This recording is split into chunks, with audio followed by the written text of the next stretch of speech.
Well, firstly, thank you for this very kind welcome to Ballymoney tonight. It's fantastic to see so many people turned out here in protest against the union subjugating protocol.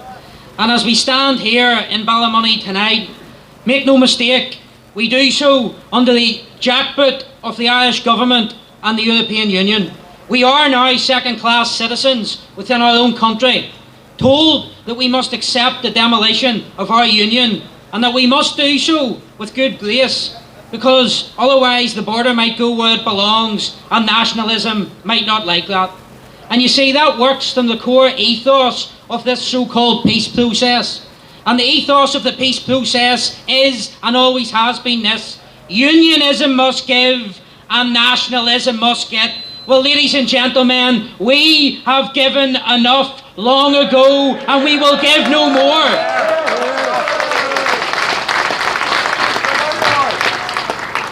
This shameful, corrosive, union dismantling so-called peace process has strangled our community, our culture, our identity, our status as equal British citizens, as one humiliation after another has been put upon our community. The only surprise that I have is that unionism didn't collectively say enough is enough long ago. We've had to endure the dehumanisation, the destruction and the criminalisation of the UDR, the RUC and the Loyalist community, whilst IRA terrorists walk about with OTR letters of immunity in their back pocket. People did not fight and die for that. The hounding of our brave veterans who served in the British Army, who served in the UDR. And this hounding, as we've seen this week, is ably assisted by a judicial system which has been, let's just say, the balance is out of all semblance of any type of balance or impartiality within the judiciary. We now have a police force which, in their own words, and this is their words, not mine, I have this in writing and I believe so too does Mr. Alistair, our police force say we do not investigate the IRA. That is the PSNI's own words. They've no difficulty investigating Loyalists, of course. And this is the same PSNI who recently colluded with Sinn Féin and the IRA to allow mass law-breaking at a terrorist funeral, and then took 6 months to negotiate an interview with Republican terrorists. And then, when it came to investigating the same alleged offences in relation to these anti-protocol parades, did the suspects get 6 months? Or a negotiation of an interview? No. The police were at people's doors within 24 hours. I don't know if you agree with me, but if that's not two-tier policing, then I don't know what is.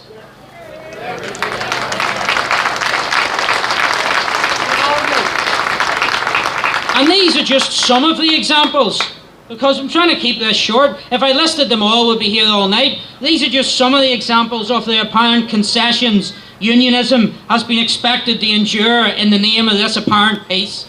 But it's never really been peace. It has always been peace with a gun to its head. Because the perpetrators of terror in the IRA, the aggressors in the conflict, they never came to the conclusion that they were wrong. They never apologised. They never changed their mind that their terrorism was correct. They simply think they can get more out of the democratic process. Because, make no mistake about it, if the Provisional IRA decided tomorrow that they would be able to get more by going back to bombing and butchering our community, they would do exactly the same thing again and never think otherwise. So to put it simply, unionism is expected to facilitate the incremental destruction of our identity and place in the union as a trade-off for a conditional peace, which is conditional upon the ethos that unionism must give and nationalism must get. And those in pro-agreement unionism urge support for the Belfast Agreement based on the premise that the principle of consent was a sufficient safeguard for the union. But they were deceived, and they in turn, perhaps if we're kind, inadvertently deceived others. As the Court of Appeal has made clear, the principle of consent is no safeguard. It's more like a chocolate fire guard when it comes to the union, and that is not what anybody was promised in 1998.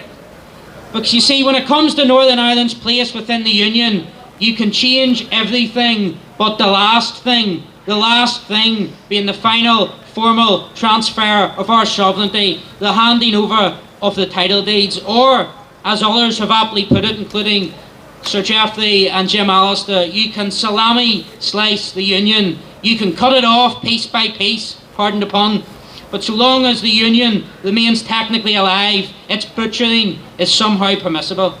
And so the Court of Appeal equally confirmed the Act of Union, which is the Union, by the way, has been subjugated.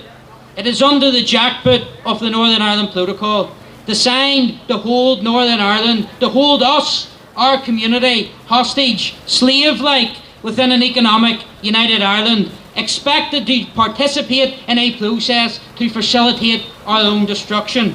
The obvious conclusion, therefore, as set out very well this week in writing by both Sir Geoffrey, Jim Allister and the PUP leader Billy Hutchison, if you can hand lawmaking powers to the EU without offending the apparent principle of consent, then you can equally hand lawmaking powers to Dublin. Is there anybody here that will tolerate joint authority over our wee country? No! Because if that's the case, now is the time to stand, because, ladies and gentlemen, we are almost at that point. To go back to the institutions of the Belfast Agreement, even if the protocol was removed, whilst the fundamental deception on consent remains as a corrosive, beating heart of the agreement, would be an act of constitutional self-harm.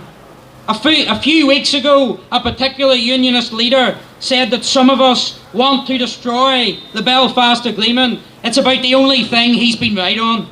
I do want to destroy the Belfast Agreement. It's rotten, it's corrupt. It's rotten, it's corrupt, and for 24 years has brought absolutely nothing but the destruction of our cherished place within the Union. It's not what the papers wrote on. And the Belfast Agreement is the fallow of the protocol. And therefore it follows that in order to safeguard the Union, the entire bloodline of this wicked process must be eradicated, and that means the protocol must go, the Belfast Agreement, deceptive as it is, must go, and it's time for unionism, each and every one of us, to collectively say, enough is enough!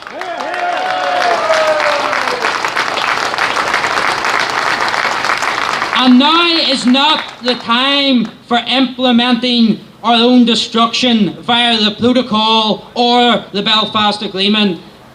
And just to point out to that other Unionist leader, it's most certainly not the time for implementing the protocol with additional North-South bodies. Instead, now it's a time for unionism and loyalism of all shades to take a stand. Ladies and gentlemen, the time is not coming when every loyal citizen of Ulster may take their stand. The time is here, and the time is here now. And every person standing here tonight and across Ulster faces a choice to embody the spirit of the Ulster Covenant, or to lie down and accept for ourselves and our children that we will live under subjugation, that we'll be treated as second-class citizens under the jackboot of an economic and cultural and eventually sovereign United Ireland. And I hope the loyal people of Ballymoney will join me in sending a message to Dublin. You will never take Ulster. We will never be your subjects. We will never exist meekly in a United Ireland, economic or otherwise. And most of all, we will never tolerate the imposition of a protocol or the continuation of a process which is designed to dismantle and destroy the Union that our forefathers fought and died to defend.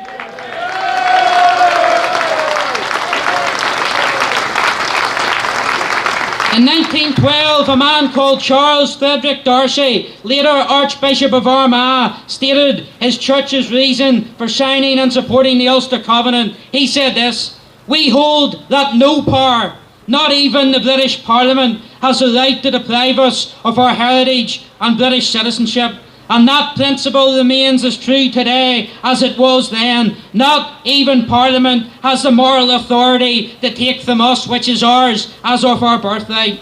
The loyal sons and daughters of Ulster did not lay down their lives in 2 world wars and fighting against the IRA for the lily-livered government and an even weaker parliament and a prime minister who is partying in Downing Street while the British citizens of Ulster are held hostage in an economic united Ireland. We do not care what Boris Johnson says. We will not have it. We will not tolerate it. And he can party on, but he will never party on over the rights of the loyal people of Ulster.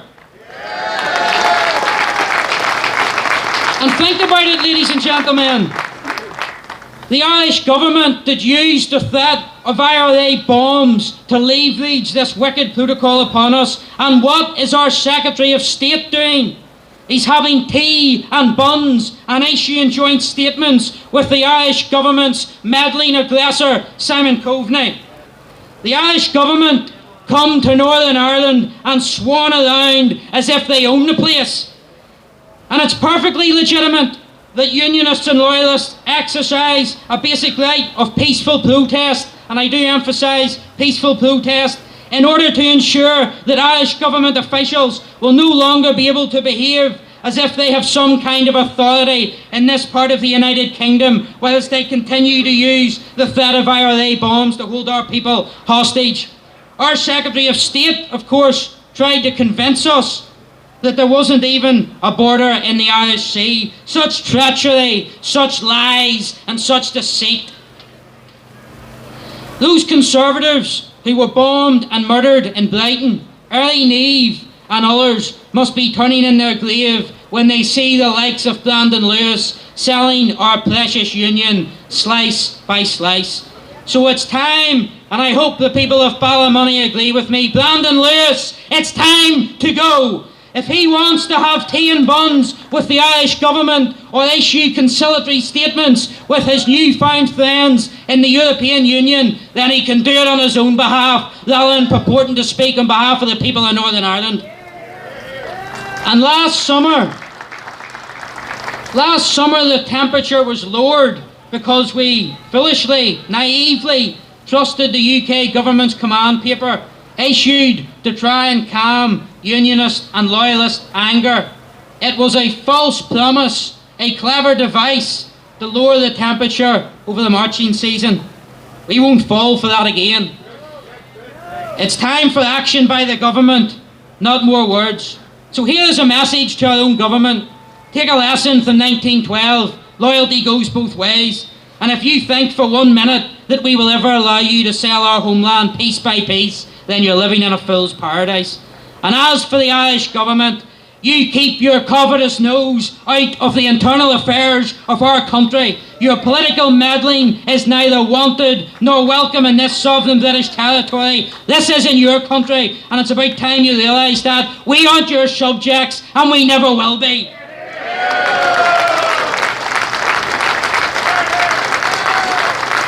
So finally, ladies and gentlemen, this protocol will never be allowed to coexist with political and societal stability. It was right to say no in 1912.